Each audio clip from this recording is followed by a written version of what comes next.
Be me. 34-year-old gender studies professor at a mid-tier liberal arts college. Tenure track, making decent money. Spend my days teaching undergrads about systemic oppression. Live in a nice apartment downtown. Exposed brick. Artisanal coffee shop on the corner. Life is pretty good, honestly. Except for one thing. My younger brother Marcus. He dropped out of college after freshman year. Became a plumber. Family dinners are insufferable. Mom always talking about how Marcus just bought a house. How Marcus is so handy. How Marcus fixed Grandma's toilet for free. Meanwhile, I have a doctorate. Published 2 books. But sure, let's talk about toilets. Thanksgiving comes around. The whole extended family at my parents' house. Marcus shows up in his work truck. Still has pipe grease on his hands. Aunt Carol immediately starts gushing. "Marcus, I heard you're booked solid for 3 months." He just shrugs. Yeah, there's a lot of work out there. I mention my latest academic publication, a groundbreaking analysis of gendered labor hierarchies. Literal crickets. Uncle Frank asks if it's available on audiobook. Dinner conversation turns to career advice for my teenage cousin. She's thinking about college. Marcus pipes up. Or you could learn a trade. I started at $60,000 right out of apprenticeship. No student loans. I nearly choke on my mashed potatoes. The audacity. Trades are important, I say carefully, but there's a reason they're male-dominated. The culture is exclusionary to women. Marcus raises an eyebrow. We've got 3 women on our crew right now. Companies actively trying to hire more. That's just tokenism, I counter. The structural barriers remain. My dad changes the subject to football. Conversation over. But I'm seething internally. Later that night, back in my apartment. Can't stop thinking about it. Marcus doesn't even understand what he's participating in. Blue-collar work is romanticized precisely because it's masculine-coded. Society rewards physical labor as real work, while devaluing intellectual and emotional labor. I could do his job. Any woman could. It's just pipes and wrenches. Not exactly rocket science. The thought lodges in my brain. Won't let go. What if I proved it? What if I actually learned plumbing? Documented the whole thing. Exposed how the mystification of trade work is just patriarchal propaganda. This could be my next book. Pipe Dreams. A feminist deconstruction of trade work mythology. I could get a sabbatical? Maybe a grant. I start researching that night. Turns out there's a community college nearby. Offers a plumbing certification program. Evening classes. 6 months to basic certification. Perfect. I can do this while maintaining my teaching schedule. Prove my point. Write the book. Maybe get on a podcast or 2. I email my department chair. Explain my research project. Immersive ethnography of gendered labor spaces. She loves it. Says it sounds very timely. Registration is surprisingly easy. $200 for the semester. Books and materials not included.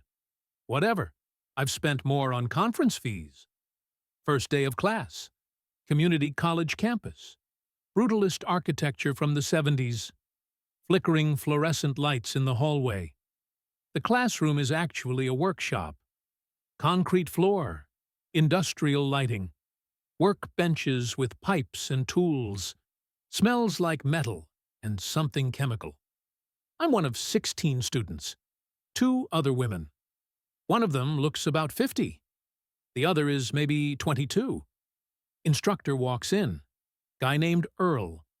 Late 50s, beer gut, handlebar mustache. Looks exactly like you'd expect. He surveys the room. All right, so you all want to be plumbers. Good news is, there's plenty of work. Bad news is, half of you won't make it past week 4. I almost laugh. I have a doctorate. I've survived dissertation committees. Pretty sure I can handle some pipes. Earl starts with safety, going through tool protocols, proper lifting techniques, chemical handling procedures. Then he gets to the physical requirements. Plumbing isn't just knowing which wrench to use.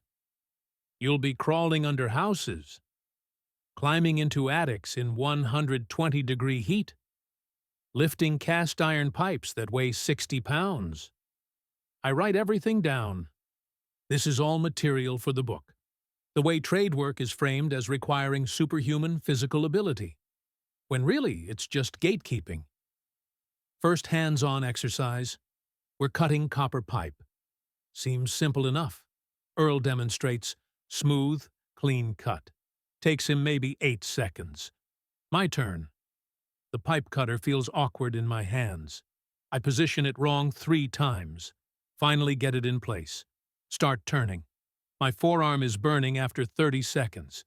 The cut is crooked. Earl looks at it. That won't pass code. Try again. I try again. 4. More times. Best one is still slightly uneven. Earl says it's acceptable for practice. The 22-year-old woman next to me, her name is Destiny, makes a perfect cut on her second try. You done this before? I ask. My dad's a contractor, she says. Been around tools my whole life. I note this down mentally. Early exposure creates false sense of natural ability.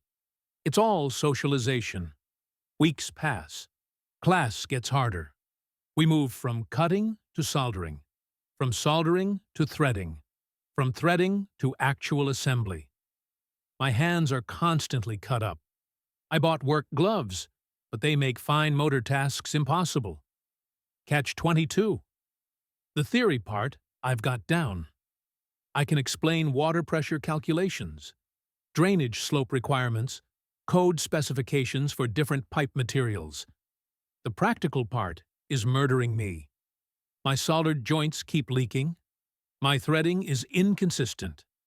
Earl says I need more feel. What does that even mean? Feel is just pattern recognition developed through practice. I tell him this. He just stares at me. Professor, he says. Somehow he found out about my day job. You can know everything about swimming from a book. Don't mean you won't drown. I hate that this almost makes sense. Month 2. We start working in the college's practice crawl space. Literal crawl space. Under a mock house structure. Concrete on all sides. Maybe 3 feet of clearance. First time down there. I'm immediately claustrophobic. It's dark, cramped, smells like old dirt. There are spider webs brushing my face. I have to army crawl to reach the practice pipes, dragging my tools behind me in a bag. Already exhausted before I start working. The actual task is replacing a section of drain line. 20 minutes of work, according to Earl. Takes me an hour and 45 minutes. I come out covered in dirt and cobwebs, shaking slightly. Destiny finishes in 32 minutes. Comes out looking annoyed. These mock spaces are so clean, she says. Real crawl spaces are way worse. I don't want to know what she means. That night, I go home. Take the longest shower of my life. Sit on my nice couch in my nice apartment. And wonder what I'm doing. But I can't quit. Quitting would prove their point. That women can't hack it in trades. That the work is genuinely harder. It's not harder. It's just unfamiliar. My body needs time to adapt. That's all. Month 3. We do our first real-world simulation. Earl brings in a deliberately broken bathroom setup. Leaking toilet, bad wax seal, corroded supply line. We have to diagnose and fix it. Timed exercise. Passing score is under 90 minutes. I've studied for this. Read the textbook chapters twice. Watched YouTube tutorials. I know what to look for. The diagnosis goes fine. I identify all 3 issues. Earl nods approvingly. Then I start the fix. The toilet is heavier than I expected. I can barely lift it off the flange. My back is screaming. The old wax seal is disgusting. I knew it would be, but knowing and experiencing are different. I gag twice. Keep going. New wax seal goes on crooked. Have to redo it. Lose 15 minutes. Supply line replacement goes okay. But my hands are shaking from fatigue. I cross-thread the connection. Have to back it out and start over. Final time, 2 hours and 12 minutes. Fail. Destiny passes in 58 minutes. The 50-year-old woman, Patricia, passes in 83. I'm the only woman who failed.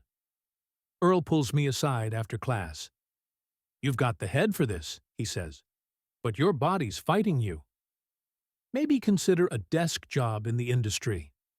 Estimating, project management. I want to scream at him. This is exactly what I'm writing about. The way women are shuffled into support roles, away from the real work. I'll keep practicing, I say through gritted teeth. Month 4. I'm barely passing.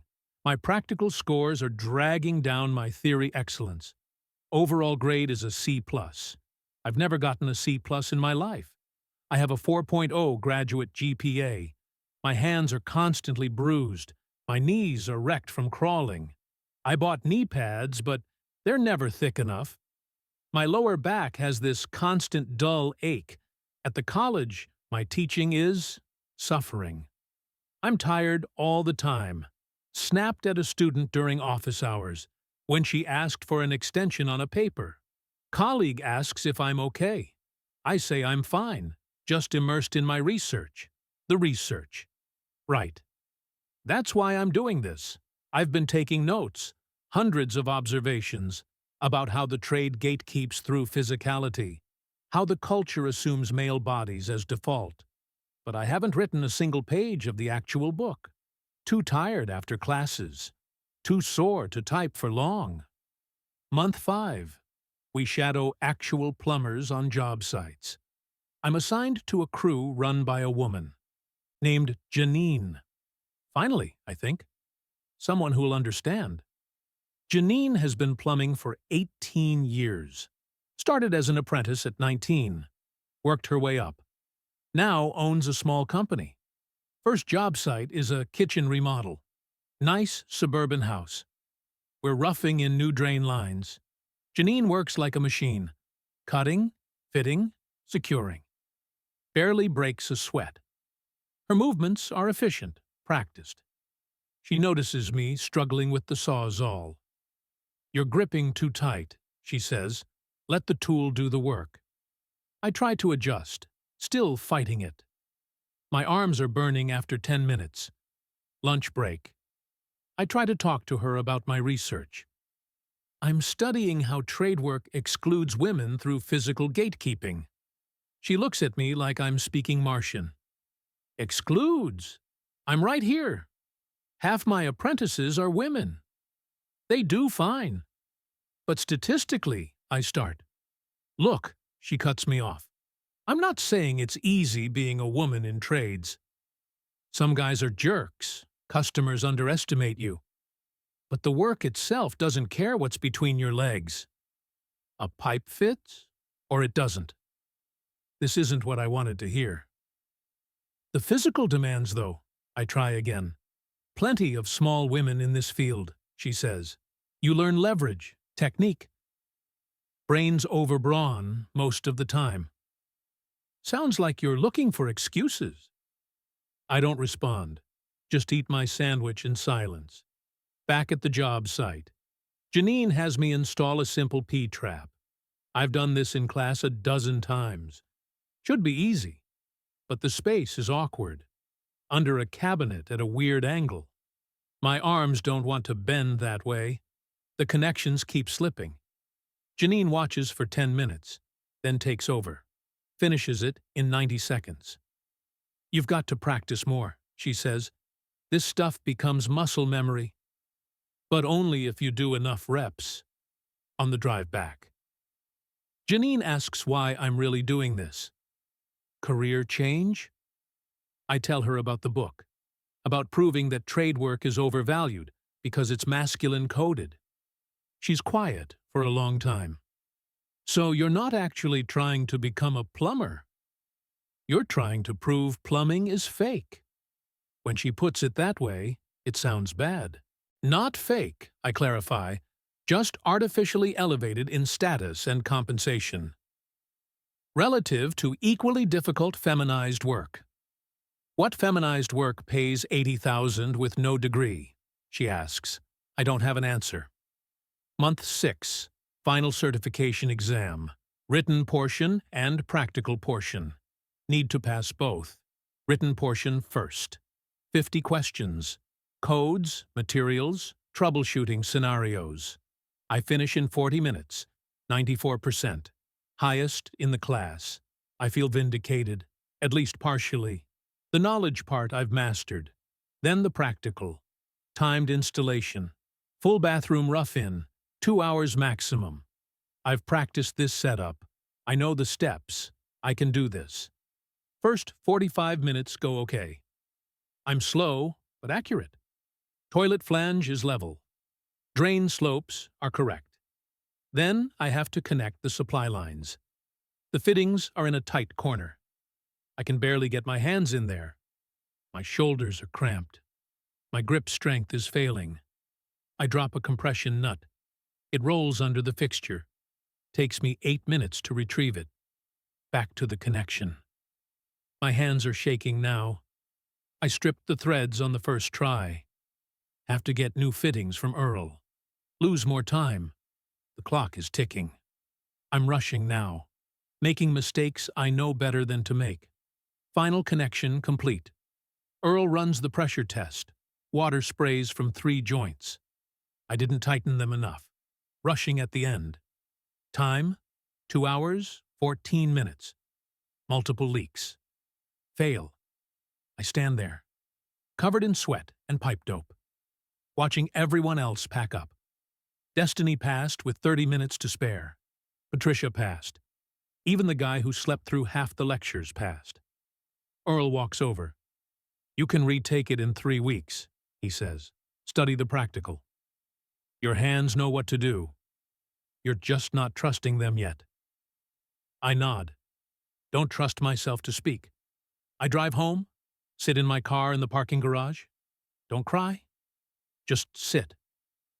I think about Marcus, doing this every day, crawling under houses, fixing other people's problems, coming home tired and dirty, getting up and doing it again. I think about Janine, 18 years of this, built a company from nothing, employs a dozen people. I think about Destiny, 22 years old, already better at this than I'll ever be, going to make good money, provide for herself. Then I think about me, professor of gender studies, published author, spent 6 months failing at basic plumbing. To prove a point I'm not even sure about anymore. 3 weeks later, retake day. I've practiced every night. My apartment bathroom has been installed and uninstalled 14 times. My hands are permanently rough now. Calluses on calluses. Same setup as before. Bathroom rough-in. 2 hours. I start. Movements are more confident now. Muscle memory is finally there. Sort of. Flange goes in clean. Drain connections are solid. Supply lines are still my weakness. But I take my time. Don't rush. Final connection. Deep breath. Threading the compression fitting. Quarter turn past hand tight. Earl's voice in my head. Pressure test. Earl turns on the water. I'm holding my breath. No leaks. Not one. Time. 1 hour, 57 minutes. Pass. I passed. Barely. But I passed. I should feel triumphant. Vindicated. Ready to write that book. But standing there with my certificate, I just feel tired. That weekend? Family dinner? I don't mention the plumbing class. Don't mention the certificate. Don't mention any of it. Marcus talks about a complicated job he just finished. Whole house repipe, 40-year-old galvanized lines. Took his crew 3 days. I find myself actually listening, asking questions, understanding the answers now. After dinner, we're on the porch, just me and Marcus, both holding beers. Mom says you've been working on some research project, he says. Something about trades. I shrug. Just exploring some ideas. Probably won't go anywhere. He nods. You know, you could always come work for me. I'm serious. I need someone good at the office stuff. Permits, estimates, scheduling. You're smart enough for it. I almost laugh. Earl said the same thing.